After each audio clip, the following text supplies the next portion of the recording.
비행기가 또 흔들렸습니다. 창밖은 새카만 밤. 아래로는 거대한 구름 덩어리가 소용돌이치고 있었고 그 안에서 번개가 깜빡거렸습니다. 저는 안전벨트를 다시 한번 조였습니다. 손등에 핏줄이 솟아 있었습니다. 벌써 2시간째였습니다. 보잉 777은 같은 자리를 빙빙 돌고 있었습니다. 도쿄 나리타 공항을 이륙한 직후 슈퍼 태풍 루핏이 일본 간토 지역을 정통으로 강타했다는 소식이 들어왔습니다. 나리타는 폐쇄, 하네다도 폐쇄, 오사카, 간사이도 폐쇄, 갈 곳이 없었습니다. 기내 방송이 흘러나왔습니다. 승객 여러분께 알려드립니다. 기상악화로 인해 본 항공편은 인근 대체공항으로 긴급 회항합니다. 안전벨트를 단단히 매주시기 바랍니다. 저는 옆자리 데이비드를 돌아봤습니다. 미국 국무부 동아시아 담당 분석관이라는 그 남자는 이상하게도 표정이 차분했습니다. 저는 물었습니다. 어디로 가는 거죠?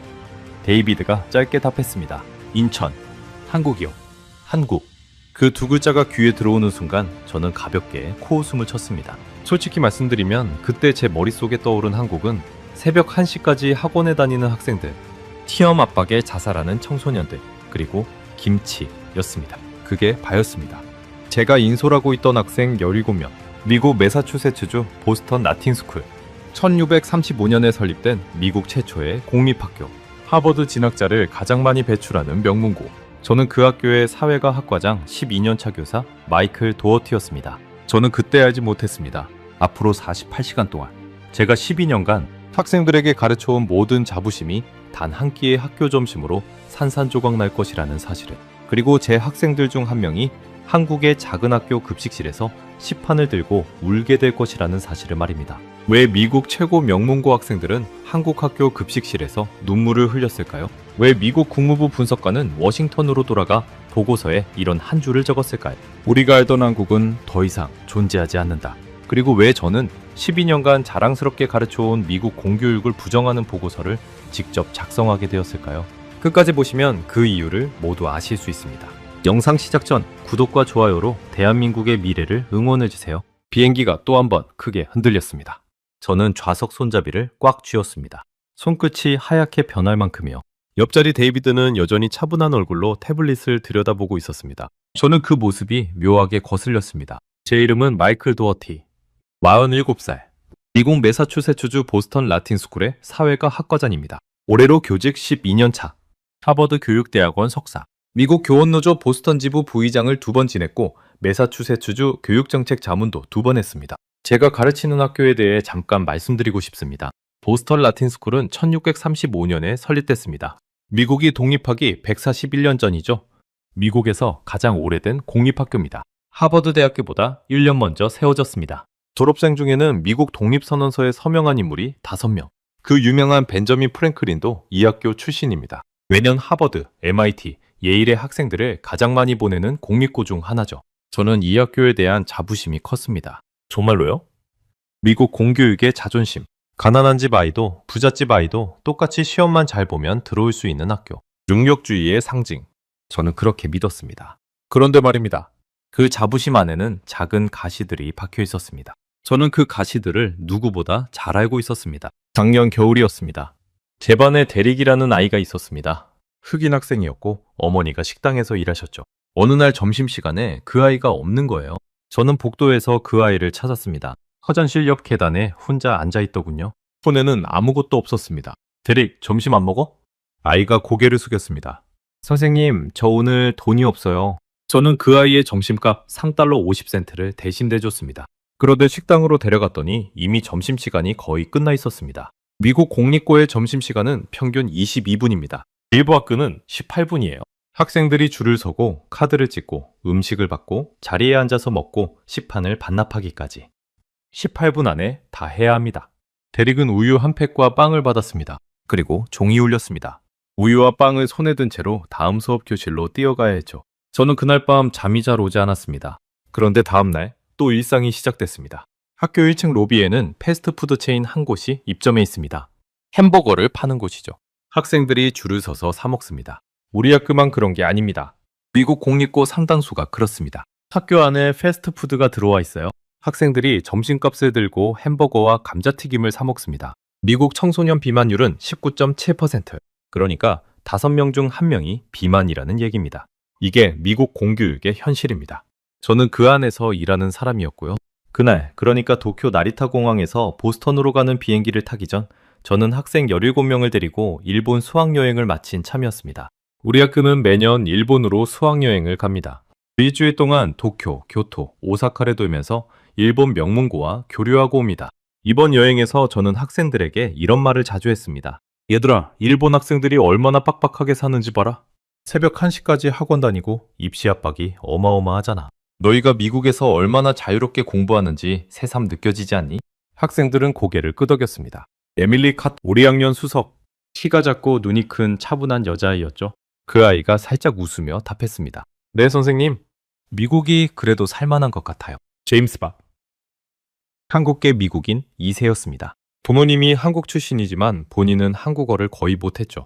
그 아이도 옆에서 작게 끄덕였습니다. 귀국 비행기를 타기 전 공항 면세점 앞 의자에 앉아서 저는 학생들에게 마지막으로 이런 말을 했습니다. 얘들아, 오늘 비행기 타고 보스턴 가면 우리 끝이야. 일본은 잘 봤지? 일본도 그래도 미국보단 좀 빡빡하잖아.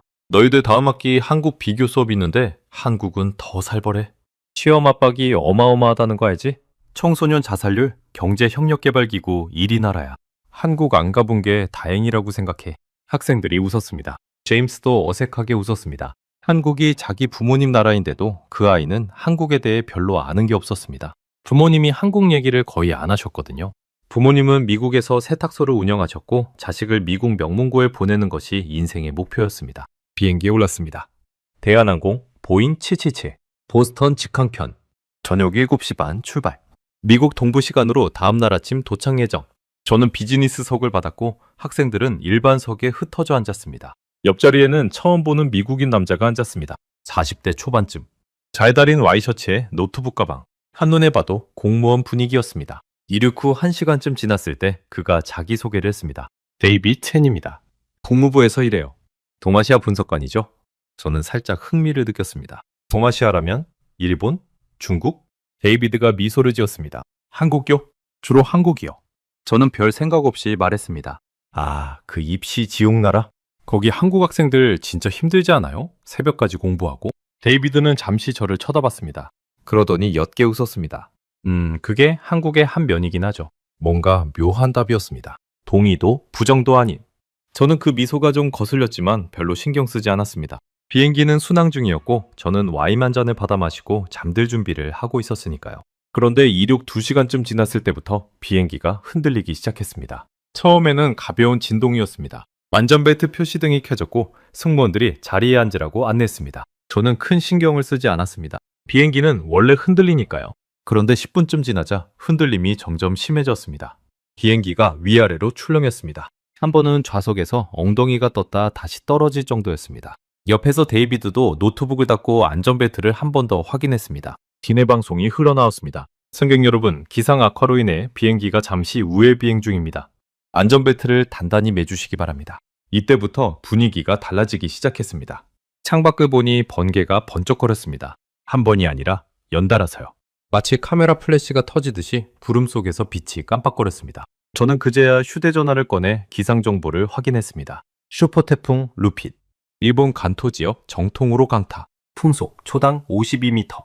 일본 기상청 최고 등급 경보. 저는 입이 살짝 벌어졌습니다. 비행기는 점점 더 흔들렸고 기내 분위기도 무거워졌습니다. 학생들 쪽을 돌아보고 싶었지만 안전벨트 표시등 때문에 일어날 수 없었습니다. 통로 건너편에 있던 에밀리가 눈이 마주치자 살짝 웃어 보였습니다. 하지만 그 미소가 떨리고 있었습니다. 데이비드가 조용히 말했습니다. 마이클, 이거 회항할 것 같은데요? 저는 그를 돌아봤습니다. 회항요? 어디로요? 미국까지 가야 되는데 중간에 어디 한 군데에 내려야 할 거예요.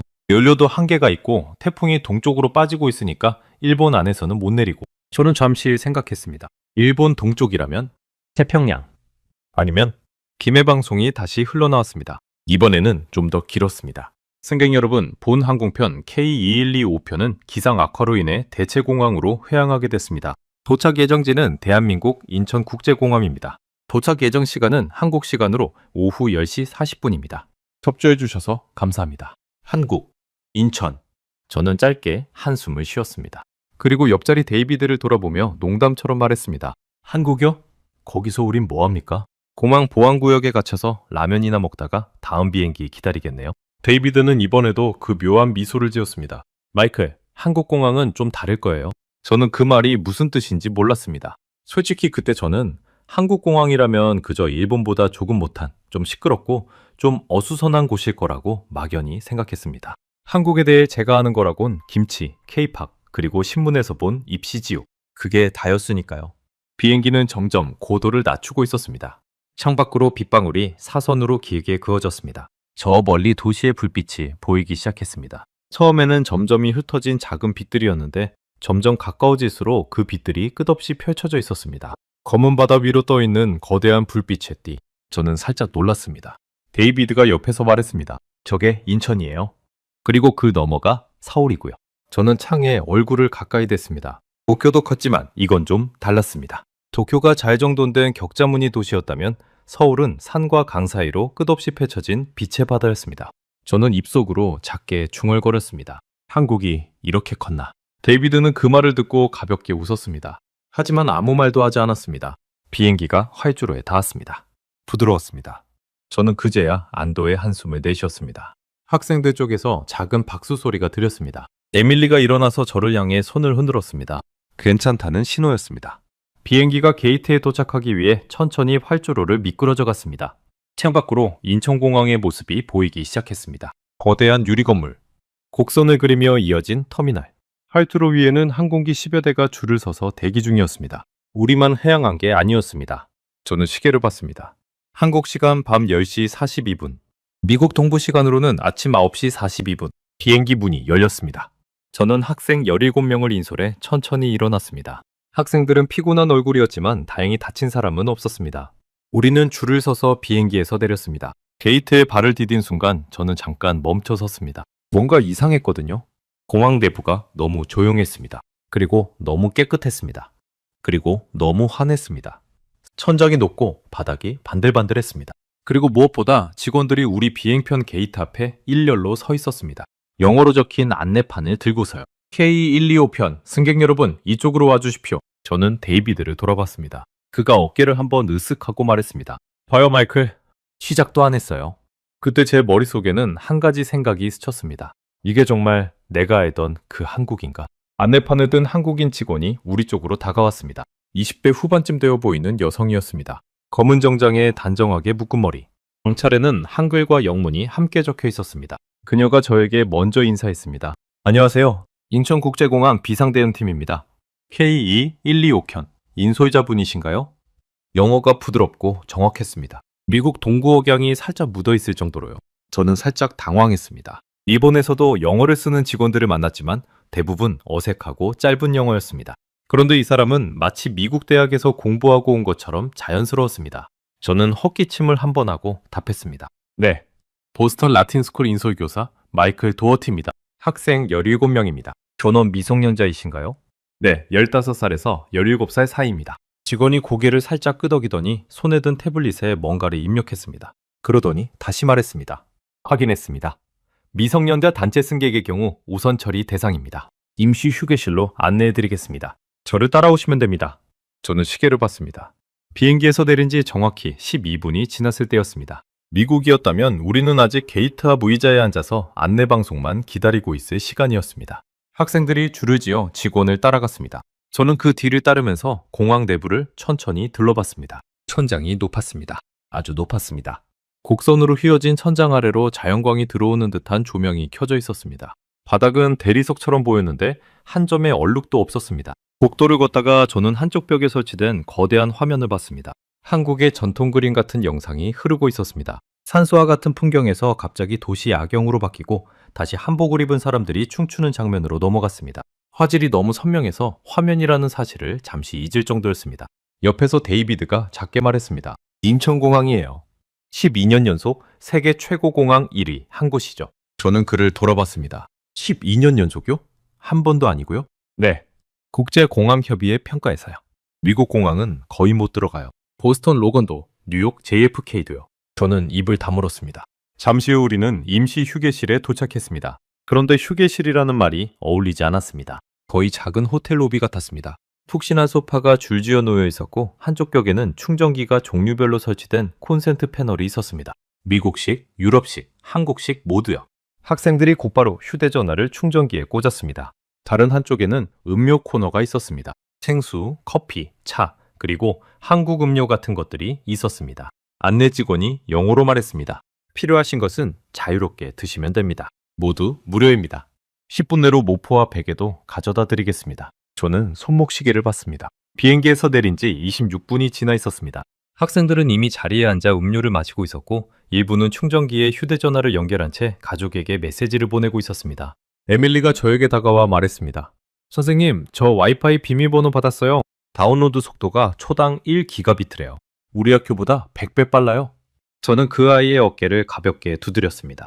하지만 속으로는 살짝 충격을 받고 있었습니다. 미국 공립고의 와이파이 속도는 평균 초당 50메가비트도 안 됩니다. 그런데 한국공항은 초당 1기가비트라. 학생 말이 과장이 아니었습니다. 저는 휴게실 한쪽 벽에 기대서서 호흡을 가다듬었습니다. 손바닥에 살짝 땀이 배어 있었습니다. 비행 중 긴장이 풀려서 그런가 했는데 사실 그 땀의 정체는 다른 거였습니다. 제가 알던 한국과 지금 눈앞에 보이는 한국이 너무 달라서 머리가 따라가지 못하고 있다는 신호였습니다. 데이비드가 다가왔습니다. 손에 종이컵 2개를 들고 있었습니다. 하나를 저에게 건넸습니다. 따뜻한 커피였습니다. 향이 진하고 부드러웠습니다. 마이클, 좀 어때요? 한국 라면 먹게 될 줄 알았다더니. 저는 헛웃음을 흘렸습니다. 데이비드, 솔직히 말해서 좀 당황스럽네요. 여기서 끝이 아니에요. 한국이 진짜 다른 건 지금부터예요. 그가 다 마신 컵을 분리수거함에 정확히 던져 넣었습니다. 종이컵, 플라스틱 뚜껑, 컵홀더가 각각 다른 칸에 들어갔습니다. 그때 휴게실 입구에 한국 항공사 직원과 정장을 입은 또 다른 남자가 들어왔습니다. 정장 남자는 한국 법무부 출입국 사무소 소속이라고 영어로 자기소개했습니다. 그가 저에게 다가왔습니다. 인솔 교사님, 잠시 말씀드릴 게 있습니다. 저는 자리에 앉았습니다. 그가 옆에 앉으며 서류 한 장을 보여줬습니다. 태풍 누핏의 영향으로 미국행 항공편 운항이 최소 36시간 지연될 것으로 예상됩니다. 일본 공항이 모두 폐쇄됐고 인근 대체 공항도 포화 상태입니다. 저는 침을 한번 삼켰습니다. 그러면 우리는 어떻게 됩니까? 두 가지 선택지가 있습니다. 첫 번째, 공항 내 환승 호텔에서 대기. 두 번째, 한국 정부가 임시 입국 비자를 발급해 시내 호텔로 이동. 미성년자 다수단체이므로 저희는 두 번째 안을 권장드립니다. 환승 호텔보다 공간이 넓고 식사도 제공됩니다. 저는 잠시 망설였습니다. 미국이라면 단체 미성년자에게 임시 비자를 그 자리에서 발급한다는 건 상상도 못할 일이었습니다. 미국 공항에서 우리 학교 학생이 일본에 회항한다면 최소 5시간은 보안구역에서 대기해야 하고 임시 비자는 영사관 연락하고 부모 동의서 받고 별의별 절차를 다 거쳐야 합니다. 저는 물었습니다. 비자 발급에 얼마나 걸립니까? 직원이 시계를 봤습니다. 저희 팀에서 이미 학생들 명단과 여권 정보를 받았습니다. 1시간 20분 안에 처리됩니다. 1시간 20분이요? 저는 데이비드를 돌아봤습니다. 그가 어깨를 한번 으쓱했습니다. 마이클, 미국이었으면 6시간은 잡아야죠. 저는 두 번째 안을 선택했습니다. 한국 정부가 임시 입국 비자를 발급해주고 항공사가 시내 호텔까지 무료로 이송하고 식사도 제공한다는 조건이었습니다. 학생들이 환호했습니다. 에밀리가 손뼉을 쳤고 한국계 학생 제임스도 어색하게 남아 미소를 지었습니다. 제임스는 자기 부모님 나라에서 처음으로 뭔가 좋은 일이 일어나고 있다는 사실에 어쩔 줄 모르는 표정이었습니다. 저는 휴게실 의자에 등을 기댔습니다. 그제야 긴 한숨이 나왔습니다. 옆자리 데이비드가 차분히 말했습니다. 마이클, 사실 이게 다 시스템이에요. 사람이 친절한 게 아니라 한국이라는 나라가 이런 위기 상황을 미리 다 시뮬레이션 해둔 거죠. 인천공항은 매년 위기 대응 훈련을 합니다. 비상회항, 테러, 전염병, 자연재해. 시나리오별로 다 매뉴얼이 있어요. 우리 미국에는 없는 게 이거예요. 저는 그를 쳐다봤습니다. 미국에는 없다고요? 미국에는 있어요. 그런데 부서별로 다 따로 있어요.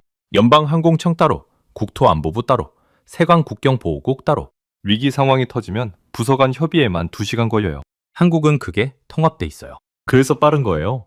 저는 그 말을 들으며 손에 든 커피잔을 천천히 내려놓았습니다. 미국이 못하는 걸 한국이 하고 있다는 사실이 그제야 머릿속에 박히기 시작했습니다. 1시간이 조금 지났을 때 항공사 직원이 다시 들어왔습니다. 손에 학생들의 여권과 임시 비자 서류를 들고 있었습니다. 정확히 78분 만이었습니다. 그가 학생들의 이름을 하나씩 부르며 서류를 나눠줬습니다. 학생들이 차례로 일어나서 서류를 받았습니다. 마지막으로 제 차례였습니다. 항공사 직원이 저에게 비자 서류와 함께 호텔 예약 확인서를 건넸습니다. 인천 송도에 있는 호텔로 모십니다. 공항에서 차로 20분 거리입니다. 식사 쿠폰 2장이 포함되어 있고 다음 비행편 안내는 항공사에서 매 6시간마다 객실로 연락드립니다. 저는 서류를 받아들고 잠시 그 자리에 멈춰 섰습니다. 비행기에서 내린 지 1시간 56분이 지나 있었습니다. 학생 17명이 짐을 챙기고 줄을 섰습니다. 우리는 안내 직원을 따라 휴게실을 나섰습니다. 출입국 심사대로 가는 길에 저는 또 한 번 놀랐습니다. 우리를 위한 별도 통로가 열려 있었기 때문입니다. 일반 승객줄과 분리된 미성년자 단체 전용 통로. 그 통로 끝에 출입국 직원 2명이 미리 대기하고 있었습니다. 학생들 1명씩 여권을 찍고 사진을 찍고 임시 비자를 확인받았습니다. 한 명당 평균 45초. 17명 전원이 출입국 심사를 통과하는데 13분 걸렸습니다. 우리는 짐 찾는 곳으로 갔습니다. 그런데 이미 우리 비행편 짐이 한쪽에 따로 정리되어 있었습니다. 직원이 학생들 이름표가 붙은 캐리어를 미리 골라 한쪽에 모아둔 거였습니다. 학생들이 환호하며 각자 자기 짐을 찾아갔습니다. 밖으로 나오자 검은 버스 한 대가 우리를 기다리고 있었습니다. 항공사 로고가 새겨진 단체 셔틀 버스였습니다. 운전기사가 영어로 인사하며 학생들의 짐을 직접 실어줬습니다. 저는 버스에 오르기 전에 잠깐 멈춰서 인천공항 건물을 다시 한번 올려다봤습니다. 거대한 유리 건물, 거기서 새어나오는 따뜻한 빛, 늦은 밤인데도 분주하게 움직이는 사람들. 우리가 회항에 들어온 게 분명한데 마치 미리 예약된 손님처럼 대접받았다는 느낌이었습니다. 저는 손목시계를 봤습니다. 비행기에서 내린 지 정확히 2시간 7분이 지나 있었습니다. 출입국 심사, 임시비자 발급, 짐 찾기, 호텔 셔틀 탑승까지 다 끝났습니다. 미국이었다면 우리는 아직 보안구역에 있을 시간이었습니다. 아직 영사관 연락을 기다리고 있을 시간이었고 아직 부모 동의서를 팩스로 받기 위해 어쩔 줄 몰라 하고 있을 시간이었습니다. 데이비드가 제 옆에 앉으며 작은 목소리로 말했습니다. 마이클, 솔직히 어땠어요? 저는 잠시 답을 고민했습니다. 답이 입에서 잘 나오지 않았기 때문이었습니다. 마침내 입을 열었습니다. 데이비드, 저는 이게 어떻게 가능한지 모르겠어요. 정말로요? 데이비드가 살짝 웃었습니다. 이게 시작이에요. 진짜는 내일이에요. 저는 그 말이 무슨 뜻인지 묻지 않았습니다. 그저 창밖을 봤습니다. 버스가 출발했고 인천공항 건물이 천천히 뒤로 멀어졌습니다. 도로는 깨끗했고 가로등은 균일한 간격으로 도로를 밝히고 있었습니다. 멀리 송도 신도시의 초고층 빌딩들이 보였습니다. 검은 밤하늘을 빛나는 유리 건물들. 그 모습이 마치 영화 속 미래도시 같았습니다. 학생들은 버스 안에서 조용했습니다. 피곤했고 동시에 약간 흥분돼 있었습니다. 에밀리는 창에 머리를 기댄 채 바깥을 바라보고 있었습니다. 제임스는 휴대전화를 들고 부모님에게 영상통화를 시도하고 있었습니다. 저는 뒷자리에서 학생들을 쭉 둘러봤습니다.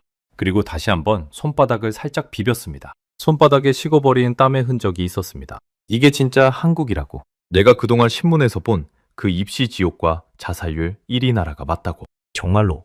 버스가 송도 신도시의 한 호텔 앞에 멈췄습니다. 학생들이 내렸고 호텔 직원들이 미리 나와 우리를 맞이했습니다. 그날 밤 저는 호텔방 침대에 누워서 천장을 한참 쳐다봤습니다. 그리고 휴대전화를 켜고 한국에 대해 검색하기 시작했습니다. 검색창에 처음 적은 단어는 이거였습니다. 한국공항 위기 대응. 검색 결과가 끝없이 떴습니다. 그중 한 줄이 제 눈에 박혔습니다. 인천국제공항 12년 연속 세계 1위.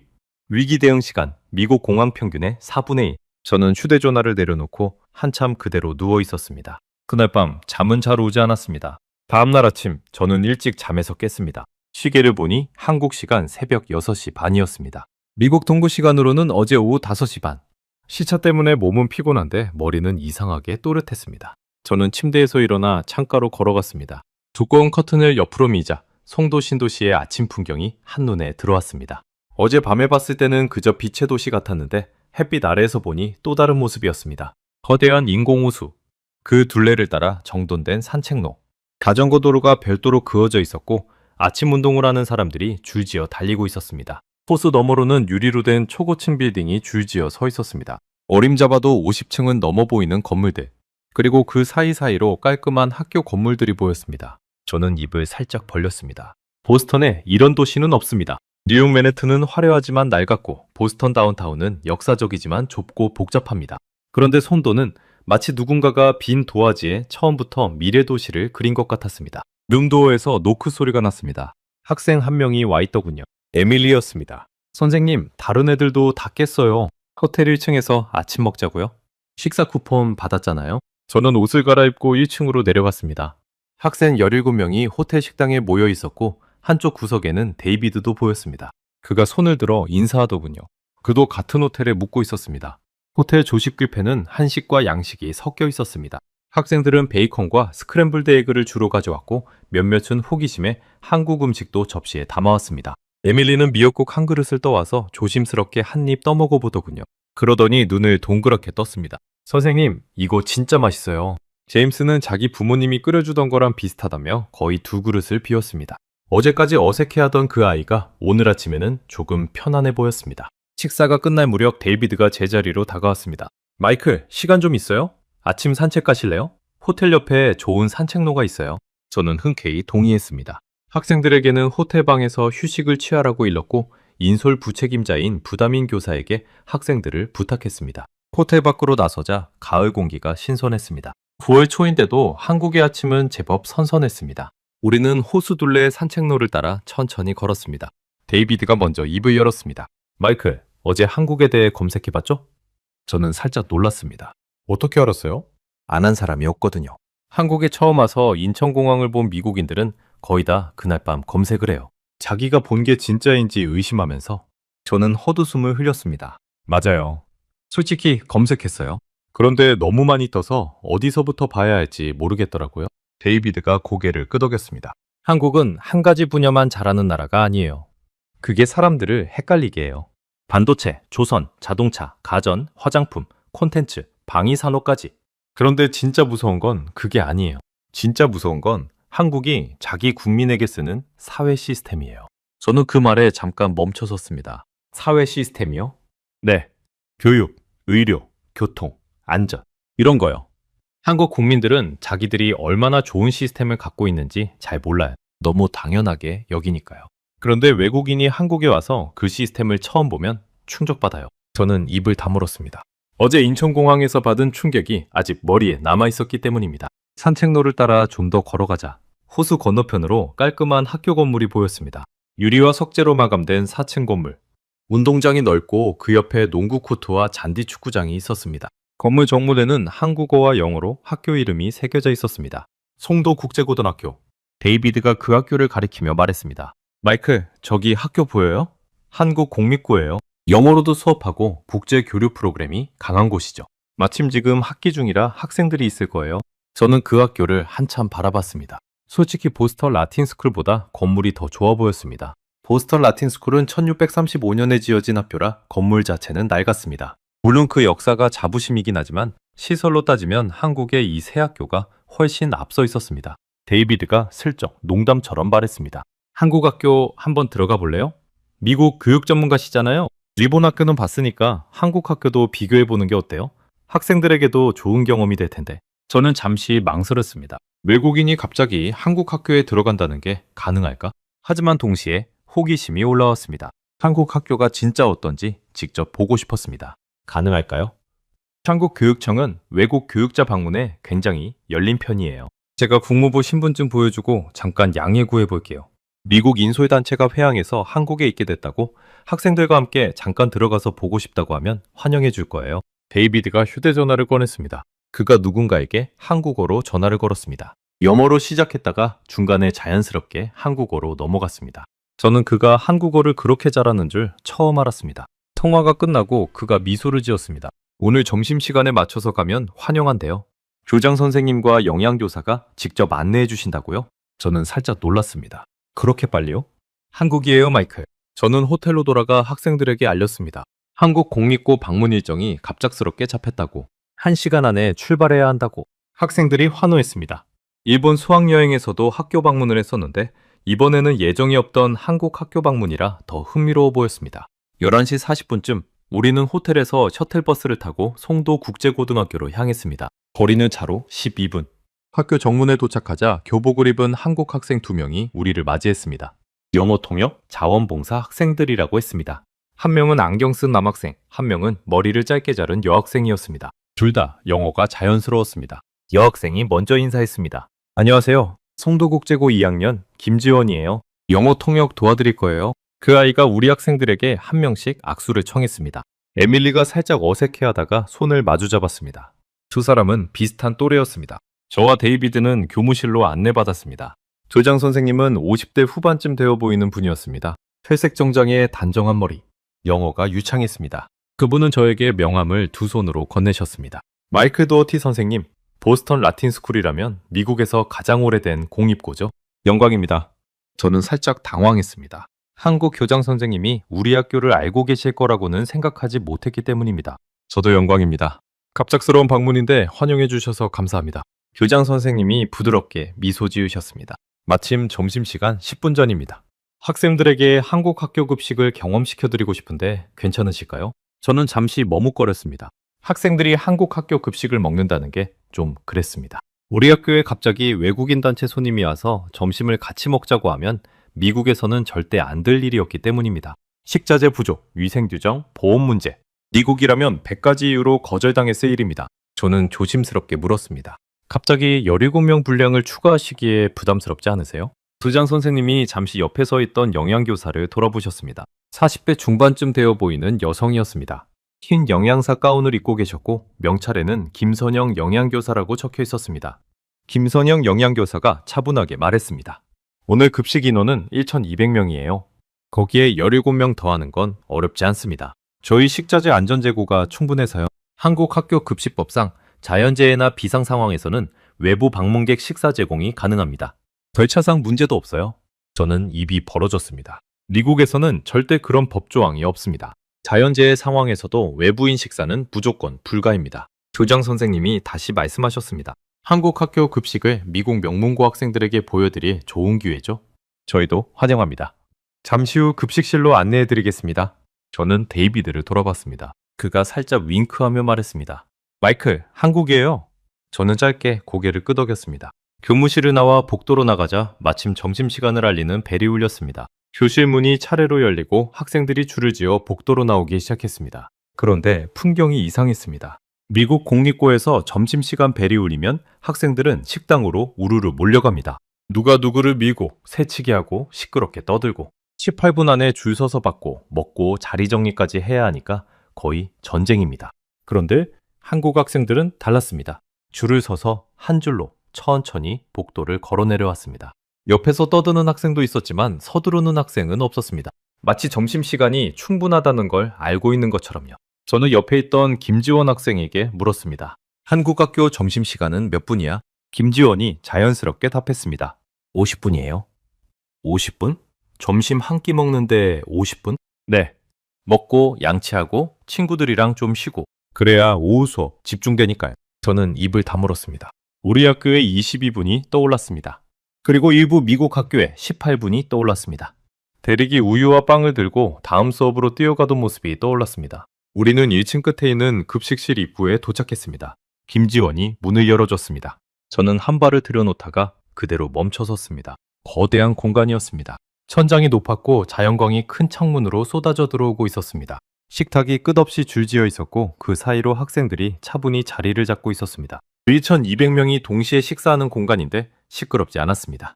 두런두런 대화 소리가 들렸지만 마치 잘 정돈된 카페 같았습니다. 저는 데이비드를 돌아봤습니다. 그가 이미 알고 있었다는 표정으로 저를 바라보고 있었습니다. 저는 입속으로 작게 중얼거렸습니다. 이게 학교 급식실이라고. 김지원 학생이 옆에서 안내했습니다. 선생님, 저쪽으로 가서 식판을 받으시면 돼요. 학생들 줄 서는 거죠. 저는 학생 17명을 인솔해 급식 배식대 쪽으로 걸어갔습니다. 발걸음을 옮길 때마다 급식실 풍경이 더 자세히 눈에 들어왔습니다. 바닥은 깨끗했습니다. 정말로 깨끗했습니다. 음식물 부스러기 하나 없었습니다. 식탁은 길게 늘어선 4인용 식탁이었고 의자는 모두 같은 회색 의자였습니다. 학생들의 가방은 식탁 옆 바닥에 가지런히 놓여 있었습니다. 가장 놀란 건 따로 있었습니다. 미국 학교 식당에서 흔히 보이는 풍경 2가지가 여기에는 없었습니다. 첫째, 결제 카드를 들고 있는 학생이 없었습니다. 미국 공립고에서는 모든 학생이 점심 카드를 들고 있습니다.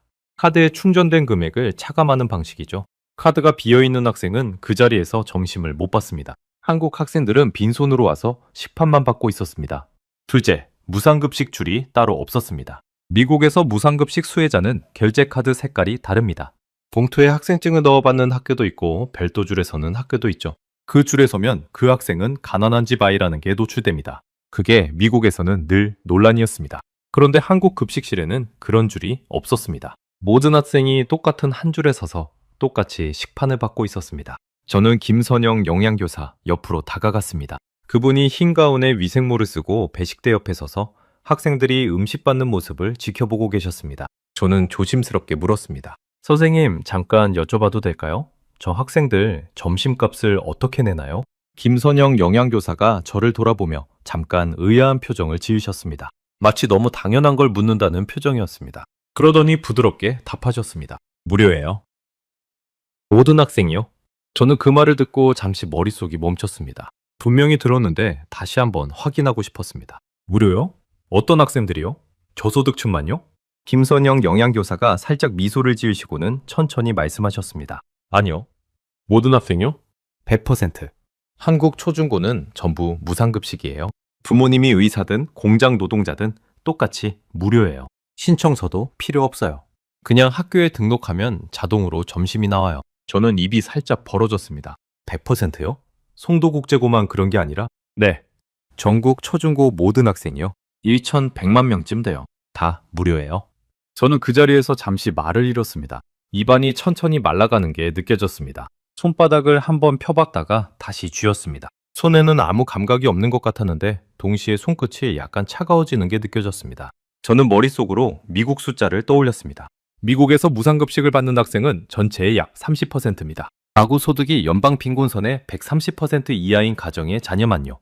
신청서를 대고 소득 증명서를 첨부하고 심사를 거쳐 승인이 떨어지면 무상급식 자격을 받습니다. 그 과정에서 학교 측이 학부모에게 전화하기도 하고 학생증에 표시가 들어가기도 합니다. 미국에서 무상급식은 권리가 아닙니다. 자격이 있는 사람만 받는 혜택입니다. 그리고 그 혜택을 받는 학생은 본인이 그걸 받는다는 사실을 동급생들 사이에서 숨기고 싶어 합니다. 자존심 때문에요. 그런데 한국은 부잣집 아이도 가난한 집 아이도 똑같은 줄에 서서 똑같은 시판을 받고 똑같이 무료로 먹고 아무도 모릅니다. 왜냐하면 전원이 무료니까요. 저는 김선영 영양교사에게 다시 물었습니다. 그러면 이 점심 한 끼 비용은 누가 내는 거죠? 정부랑 지자체가 절반씩 부담해요. 학생 1인당 한 끼에 한국 돈으로 5,000원 정도 들어가요. 미국 돈으로 환산하면 한 끼 4달러쯤이죠. 그게 학생 한 명당 1년에 190일 학교에 오니까 1년 1인당 95만 원 정도. 미국 돈 700달러쯤 돼. 한국 정부가 매년 그 비용을 부담해서 모든 학생에게 점심을 제공해요. 2021년에 전국 초중고 100% 무상급식이 완성됐어요. 2021년. 그러니까 4년 전입니다. 저는 그 자리에 서서 식판을 받고 있는 학생들의 줄을 다시 한번 천천히 둘러봤습니다. 학생들이 차례로 식판을 대고 음식을 받았습니다. 배식대에 늘어선 음식들도 다시 한번 살펴봤습니다. 밥 한 공기, 미역국 한 그릇, 불고기 한 접시, 시금치 나물 한 접시, 김치 한 종지, 단호박조림 한 접시, 그리고 후식으로 작은 컵에 담긴 요거트. 총 7가지였습니다. 7가지. 저는 머릿속으로 미국 공립고의 점심 메뉴를 떠올렸습니다.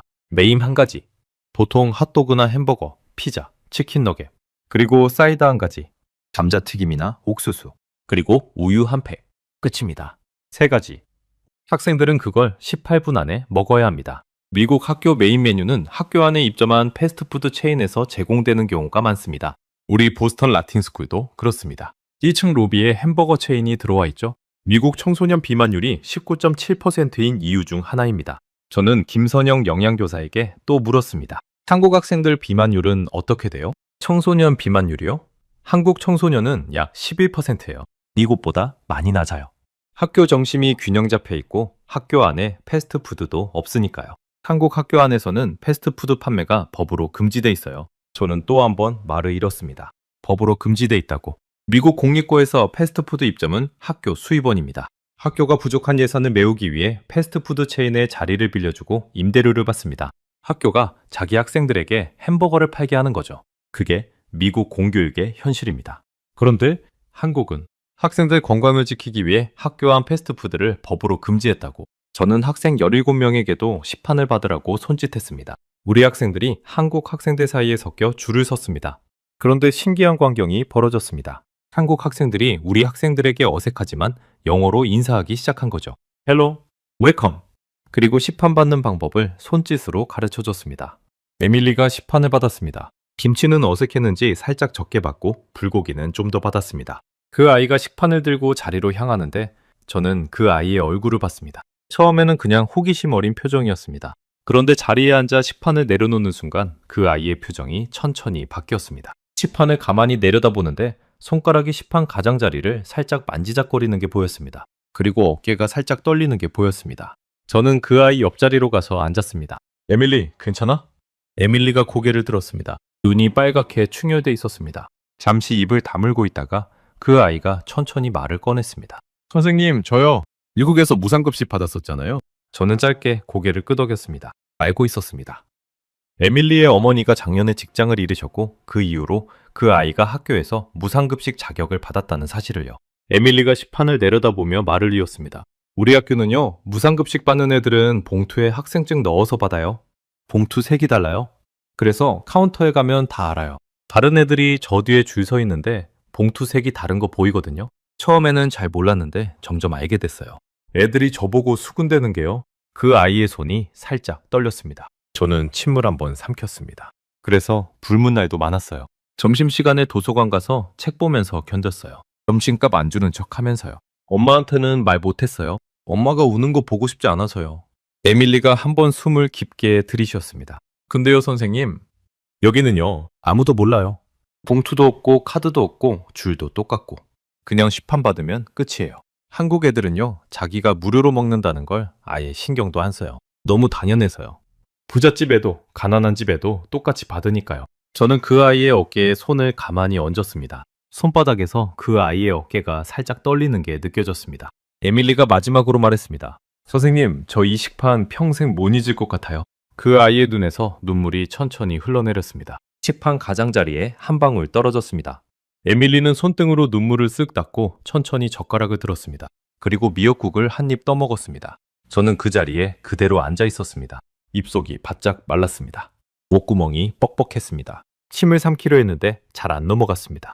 저는 천천히 고개를 들어 급식실을 둘러봤습니다. 1,200명의 한국 학생들이 차분히 식사를 하고 있었습니다. 누가 부잣집 아이인지 누가 가난한 집 아이인지 정말 아무도 몰랐습니다. 모두 똑같은 식판, 똑같은 의자, 똑같은 시간, 그리고 똑같이 무료. 데이비드가 옆에 와서 조용히 앉았습니다. 저는 그를 보지 않은 채 작게 말했습니다.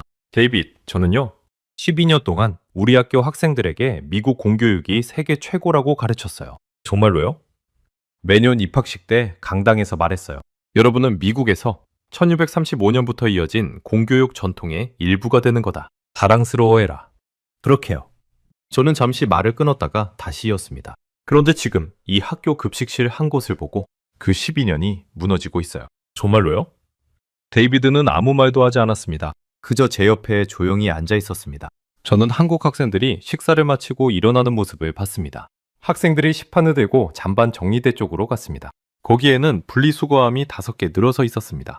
음식물, 비닐, 플라스틱, 종이, 일반 쓰레기. 학생들이 식판을 들고 와서 남은 음식물을 음식물통에 따로 비우고 식판은 식기 반납구에 가지런히 놓았습니다. 남는 음식물이 거의 없었습니다. 정말 거의 없었습니다. 미국 학교 식당의 잔반량을 떠올렸습니다. 우리 학교 학생들은 점심값이 아까운데도 음식을 절반 이상 남기는 경우가 많습니다. 메뉴가 단조롭고 맛이 없으니까요. 그런데 여기는 1,200명이 먹은 식판이 거의 다 비어 있었습니다. 저는 옆에 있던 김선영 영양교사에게 또 물었습니다. 잔반량이 보통 얼마나 나와요? 전국 학교 평균은 1인당 40g쯤 돼요. 미국 학교는 1인당 150g쯤 나온다고 들었어요. 우리는 그것보다 훨씬 적죠. 거의 4분의 1 수준이었습니다. 저는 입을 다물었습니다. 김선영 영양교사가 잠시 저를 가만히 바라보시더니 부드럽게 말씀하셨습니다. 마이크 선생님, 한국이 처음부터 이랬던 건 아니에요.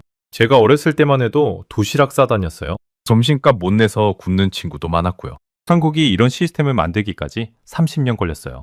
그동안 정말 많은 논쟁이 있었어요. 부자애들한테까지 무료로 줘야 하느냐, 세금 낭비 아니냐. 그런데 결국 한국 국민들이 결정했어요. 점심 한 끼는 모든 아이에게 똑같이 차별 없이 줘야 한다고요. 그게 한국이 만든 답이에요. 저는 그 말을 들으며 천장을 한번 쳐다봤습니다. 자연광이 부드럽게 들어오는 천장. 그 아래에서 점심을 먹고 있는 1,200명의 학생들. 그리고 그 사이에 섞여 있는 우리 학생 17명. 에밀리가 식사를 마치고 식판을 들고 일어났습니다.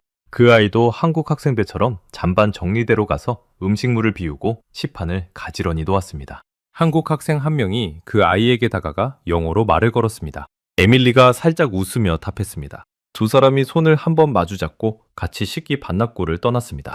저는 그 광경을 보면서 무언가 깊은 곳에서 무너지는 소리를 들었습니다. 12년간 쌓아온 미국 공교육에 대한 자부심이 그 학교 급식실 한 곳에서 천천히 무너지고 있었습니다. 그리고 그 자리에는 새로운 질문이 자리 잡고 있었습니다. 내가 학생들에게 가르친 그 미국이 정말로 세계 최고가 맞나? 저는 천천히 일어났습니다. 판이 거의 다 비어 있었습니다. 저도 모르게 다 먹었던 거죠. 미역국이 따뜻했고 불고기가 부드러웠고 시금치 나물이 담백했습니다. 한 끼 점심이었습니다. 그런데 그 한 끼가 제 안에서 무언가를 완전히 바꿔놓고 있었습니다. 저는 식판을 들고 잔반 정리대로 천천히 걸어갔습니다. 식판을 정리하고 돌아서는데 다리의 힘이 살짝 풀리는 느낌이었습니다. 저는 급식실 한쪽 벽에 잠깐 기대섰습니다. 가슴 한가운데가 묵직했습니다. 누가 손바닥으로 가슴을 천천히 누르고 있는 듯한 느낌이었습니다. 김선영 영양교사가 저에게 다가와 부드럽게 말씀하셨습니다. 마이크 선생님, 잠깐 영양실에서 차 한잔 하시겠어요? 학생들은 운동장에서 한국 학생들이랑 인사하고 있어요.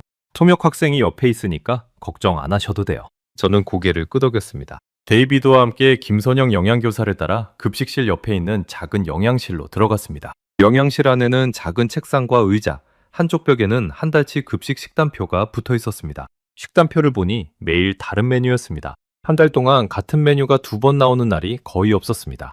김선영 영양교사가 보리차를 작은 잔에 따라주셨습니다. 따뜻한 차였습니다.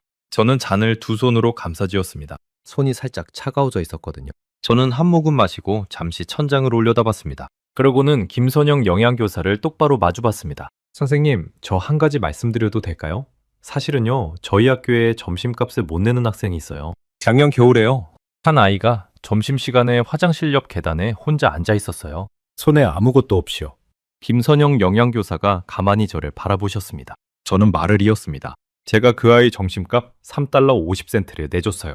그런데 식당에 들어갔을 때는 이미 점심시간이 거의 끝나 있었어요. 우유 한 팩이랑 빵 하나 받아서 다음 수업 교실로 뛰어가야 했어요. 저는 그날 밤 잠이 잘 안 왔어요.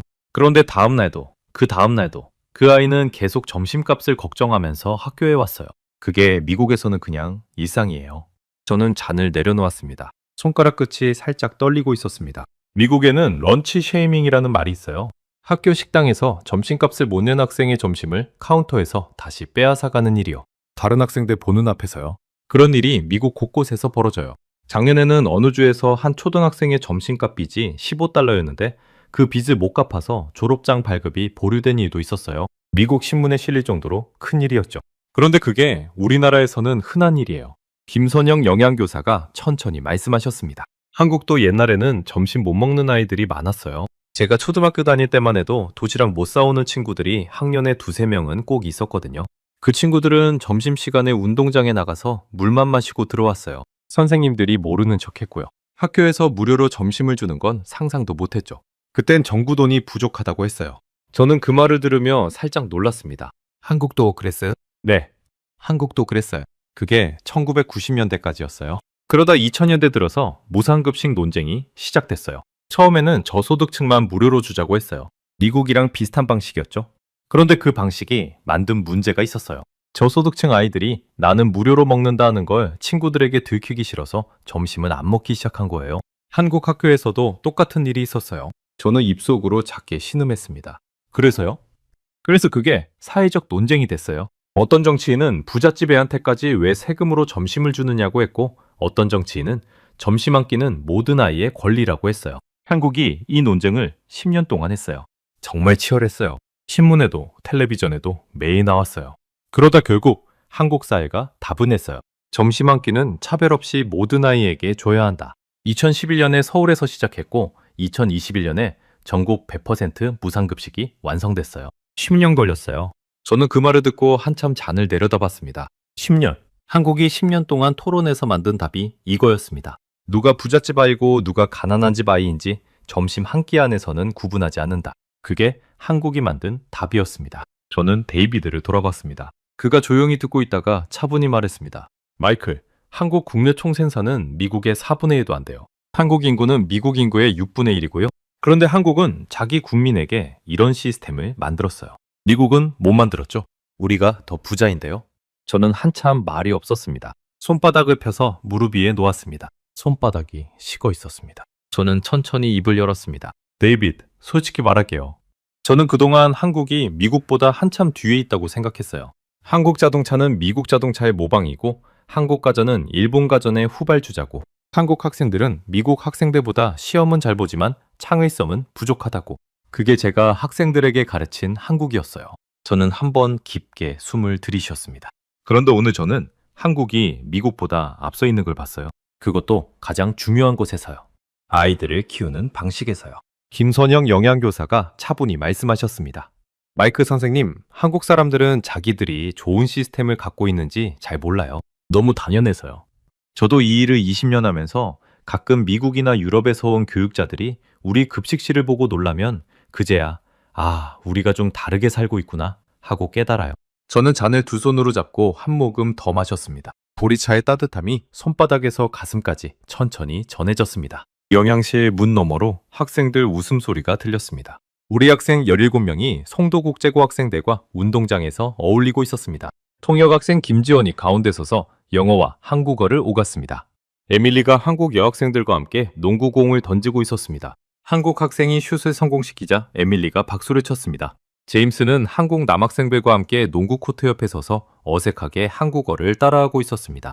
저는 그 광경을 한참 바라봤습니다.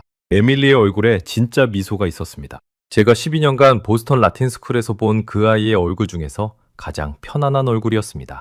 데이비드가 옆에서 작게 말했습니다. 마이클, 저 아이 얼굴 봐요. 저는 고개를 끄덕였습니다. 답할 말이 떠오르지 않았습니다. 저는 영양실 의자에 앉아 김선영 영양교사와 한참 이야기를 나눴습니다.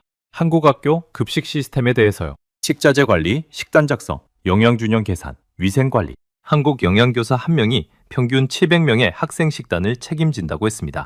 매일 새벽 5시 반에 출근해서 식자재 검수를 하고 조리실을 점검하고 그날의 식단을 준비합니다. 미국에서는 학교 식당이 외부 업체에 위탁된 경우가 많습니다. 영양 책임자가 학교에 상주하지 않는 학교가 대부분입니다. 그런데 한국은 학교마다 영양교사가 상주합니다.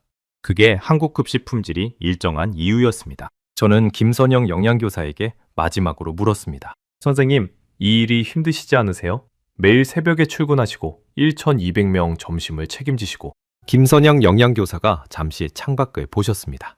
운동장에서 학생들이 웃는 소리가 들렸습니다. 그러고는 부드럽게 답하셨습니다. 힘들죠? 그런데 저는 이 일이 자랑스러워요. 제가 만든 점심 한 끼가 우리 학교 1,200명 아이들의 오후를 만들어요. 그 아이들이 오후 수업에 집중하고 야간 자습을 견디고 운동장에서 뛰어놀 수 있는 힘이 이 점심 한 끼에서 나와요. 그리고 가장 중요한 건 그 아이들 중에 자기가 가난해서 점심을 못 먹는 아이가 한 명도 없다는 거예요. 한 명도요. 그게 제가 이 일을 그만두지 못하는 이유예요. 저는 그 말을 듣고 잔을 내려놓을 수가 없었습니다. 잔을 두 손으로 꼭 잡은 채로 한참 그 자리에 앉아 있었습니다. 가슴 한가운데가 또 묵직해졌습니다. 이번에는 좀 다른 무게였습니다. 무너지는 무게가 아니라 채워지는 무게였습니다. 저는 12년 동안 미국 공교육의 자랑스러운 부분만 학생들에게 가르쳤습니다. 1635년의 역사, 벤저민 프랭클린의 졸업장, 하버드 진학료. 그런데 정작 그 옆에서 점심값 못 내서 굶는 학생을 어떻게 도울 것인가에 대해서는 가르치지 못했습니다. 아니, 가르칠 수 없었습니다. 미국에는 그 답이 없었으니까요. 한국은 그 답을 갖고 있었습니다. 10년의 사회적 토론 끝에 한 세대의 합의로 만들어낸 답이었습니다. 저는 천천히 일어났습니다. 김선영 영양교사에게 두 손으로 잔을 돌려드리며 한국식으로 살짝 고개를 숙였습니다. 어디서 배웠는지 모르겠지만 그렇게 해야 할 것 같았습니다. 김선영 선생님, 정말 감사합니다. 오늘 제가 본 것을 평생 잊지 않겠습니다. 김선영 영양교사가 환하게 웃으셨습니다. 마이크 선생님, 미국에 돌아가셔서 학생들과 좋은 시간 보내세요. 그리고 혹시 미국에서도 이런 점심 한 끼가 가능해지는 날이 온다면 그건 마이크 선생님 같은 분이 시작하시는 거예요. 저는 그 말을 듣고 가슴이 한번 크게 울렸습니다. 미국에서 이런 시스템을 시작하는 것. 제가요, 그게 가능할까? 잠시 그런 생각이 스쳤지만 곧 다른 생각이 들었습니다. 한국도 1990년대에는 도시락 싸다녔습니다. 그런데 2021년에는 100% 무상급식을 완성했습니다. 30년, 한 세대. 그 안에서 누군가는 처음 이 얘기를 꺼냈을 것입니다. 누군가는 욕을 먹으면서도 그 얘기를 계속했을 것입니다. 그리고 결국 그 누군가들이 모여서 한국이라는 나라에 답을 만들었을 것입니다. 그렇다면 미국도, 어쩌면 미국도 시작할 수 있을 것입니다. 누군가가요? 저는 영양실을 나왔습니다. 복도를 따라 운동장 쪽으로 걸어갔습니다. 데이비드가 옆에서 묵묵히 따라왔습니다. 운동장에 도착하자 학생 17명이 한국 학생들과 어울려 사진을 찍고 있었습니다. 에밀리가 저를 보더니 손을 흔들었습니다. 저는 답으로 손을 흔들었습니다. 그리고 운동장 한쪽에 잠시 서서 그 풍경을 가만히 바라봤습니다. 가을 햇빛이 부드럽게 운동장에 내려앉고 있었습니다. 한국 학생들과 미국 학생들이 함께 웃고 있었습니다. 손짓, 발짓을 하면서요. 통역이 부족해서 어색한 부분도 있었지만 그거 자체가 또 다른 소통이었습니다. 데이비드가 옆에서 작게 말했습니다. 마이클, 이게 한국이에요. 우리가 신문에서 입시 지옥이라고만 부르던 그 나라요. 우리가 모르는 게 너무 많았던 거죠. 저는 짧게 답했습니다. 데이빗, 저 보스턴에 돌아가면요. 보고서를 하나 써야겠어요. 매사추세츠 주의회에 제출할 거예요. 데이비드가 저를 돌아봤습니다. 무슨 보고서요? 한국 학교 급식 모델 검토 제안서요. 미국 공립고에 이 시스템을 도입할 수 있는지 검토하자고요. 거절당해도 좋아요. 욕먹어도 좋아요. 누군가 시작해야 하니까요. 데이비드가 잠시 저를 가만히 바라보다가 천천히 미소를 지었습니다. 마이클, 그게 한국이 한 거예요? 누군가 시작했고 10년이 걸렸고 끝내 만들었어요. 저는 운동장의 학생들을 다시 한번 바라봤습니다. 에밀리가 한국 학생과 함께 셀카를 찍고 있었습니다. 그 아이의 얼굴에서 봉투를 들고 다니던 그 부끄러움이 사라져 있었습니다. 그 자리에 다른 표정이 자리 잡고 있었습니다. 자기도 다른 아이들과 똑같다는 그 평범한 안도감이요. 저는 그날 그 운동장에서 12년간 가르쳐온 미국 공교육의 자부심을 내려놓았습니다. 그리고 그 자리에 새로운 마음을 채워 넣었습니다. 이제부터 학생들에게 가르쳐야 할 것이 무엇인지에 대한 새로운 마음이요. 사흘 뒤 우리는 보스턴 로건 공항에 도착했습니다. 한국 시간으로 환산하면 인천공항을 떠난 지 정확히 46시간 만이었습니다. 비행기에서 내리는데 보스턴 공항의 익숙한 모습이 묘하게 낯설게 느껴졌습니다. 천장이 낮았고 조명이 노랬고 바닥에는 작은 얼룩들이 보였습니다. 짐을 찾는 곳에서 우리는 40분을 기다려야 했습니다. 인천공항에서는 짐이 미리 정리돼 있었는데 말입니다. 학생 17명을 부모님들께 인계하고 저는 늦은 밤 집으로 돌아왔습니다. 가방을 풀지도 않고 침대에 누웠습니다. 천장을 한참 쳐다봤습니다. 머릿속에서 송도국제고등학교 급식실의 풍경이 떠나지 않았습니다. 그날의 식판, 그날의 미역국향, 그리고 에밀리의 떨리던 어깨가요. 저는 다음 날 학교에 출근했습니다. 동료 교사들이 안부를 물었습니다. 한국에 회항했다는 얘기에 다들 놀라워했습니다. 한 동료가 가볍게 농담했습니다. 마이클, 한국 학생들 정말 새벽 1시까지 학원 다니던가요? 저는 그 농담에 웃지 못했습니다. 그저 천천히 답했습니다. 한국에 대해서 우리가 모르는 게 정말 많아요. 그 동료가 의아한 표정으로 저를 바라봤습니다. 저는 더 설명하지 않았습니다. 설명할 수 있는 게 아니었습니다. 그곳에 직접 가서 그 시판을 직접 받아봐야 알 수 있는 거였습니다. 2주 후 보스턴 라틴 스쿨 강당에서 일본 수학여행 보고회가 열렸습니다. 학생 17명이 차례로 단상에 올라 일본에서 본 것을 발표했습니다. 도쿄의 전통, 교토의 사찰, 오사카의 음식. 그런데 마지막 순서가 좀 달랐습니다. 에밀리가 단상에 올라 마이크 앞에 섰습니다. 그 아이는 한국에서 찍은 사진 한 장을 화면에 띄웠습니다. 송도국제고 급식실에서 받은 식판 사진이었습니다. 에밀리가 차분하게 말했습니다. 이건 한국 학교 급식이에요. 우리가 회항에서 들른 학교에서 받은 점심이에요. 7가지가 있고 무료예요. 모든 학생이 무료예요. 부잣집 아이도 가난한 집 아이도 똑같이요. 한국 학생들은 이게 너무 당연해서 자기들이 얼마나 좋은 시스템 안에 있는지 잘 모르더라고요. 강당이 잠시 조용해졌습니다. 그 아이가 한번 깊게 숨을 쉬고 말을 이었습니다. 저는 미국에서 무상급식을 받았어요. 봉투에 학생증 넣어서 받는 그 줄에 섰어요. 다른 친구들이 다 알아서 점심을 굶은 날도 많았어요. 그런데 한국에서는요, 아무도 몰랐어요. 다 똑같이 받으니까요. 저는 그 식판 앞에서 처음으로 울었어요. 부끄러움 없이 점심을 받는다는 게 이런 거구나. 처음 알았거든요. 강당한 학부모들 사이에서 작은 침묵이 흘렀습니다. 누군가 코를 훌쩍이는 소리가 들렸습니다. 에밀리가 마지막으로 말했습니다. 한국이 이 시스템을 만드는데 10년이 걸렸대요. 미국도 누군가 시작하면 10년 뒤에는 가능하지 않을까요? 에밀리가 단상을 내려왔습니다. 강당 안에서 박수가 천천히 시작됐고 점점 커졌습니다. 저는 객석 뒤편에 서서 그 박수 소리를 들었습니다. 눈가가 천천히 뜨거워졌습니다.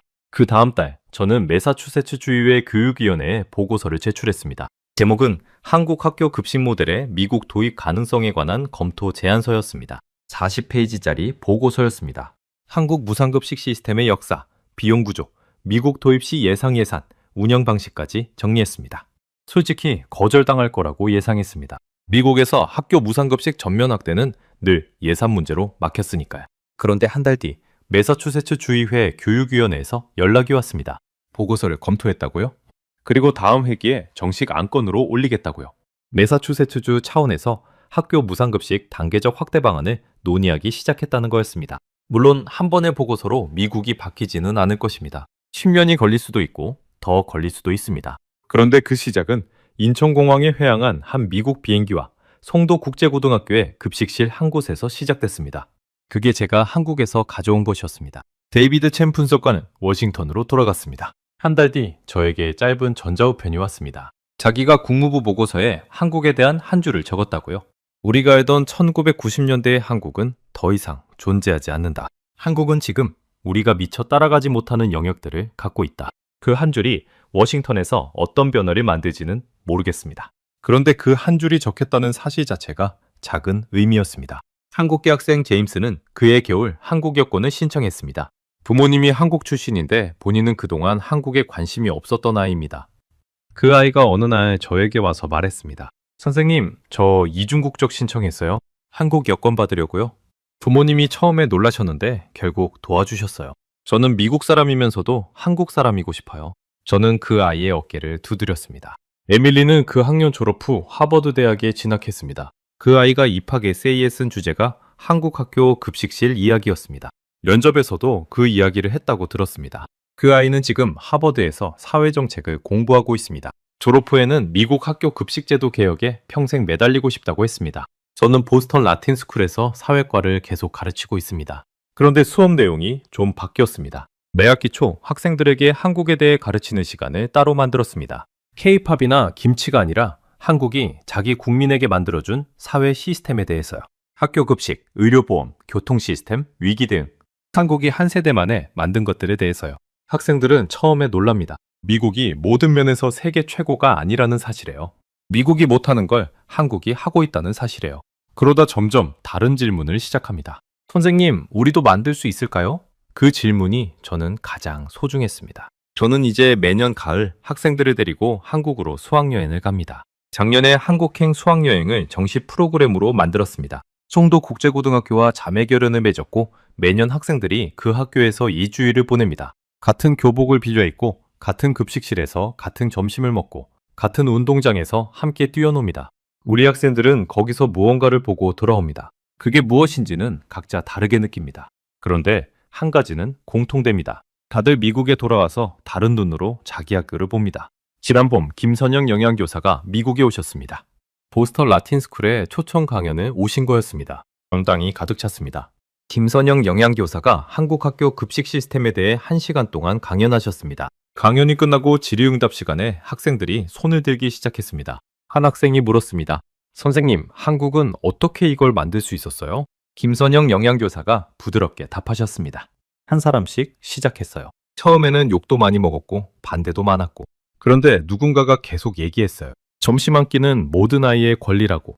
그 한 사람이 둘이 되고 열이 되고 100명이 되고 결국 한국이라는 나라 전체가 그 답에 도달했어요. 시간이 걸렸지만 결국 만들었어요. 저는 강당 뒤에서 그 모습을 지켜봤습니다. 매사추세츠 주의회에서 학교 무상급식 단계적 확대 법안이 다음 회기에 표결에 붙여진다는 소식을 그날 아침에 받은 참이었습니다. 통과될지는 모릅니다. 통과돼도 시행까지는 또 몇 년이 걸릴 것입니다. 그런데 시작은 됐습니다. 그 시작이 인천공항에 회항한 한 비행기에서 출발했다는 사실은 영원히 변하지 않을 것입니다.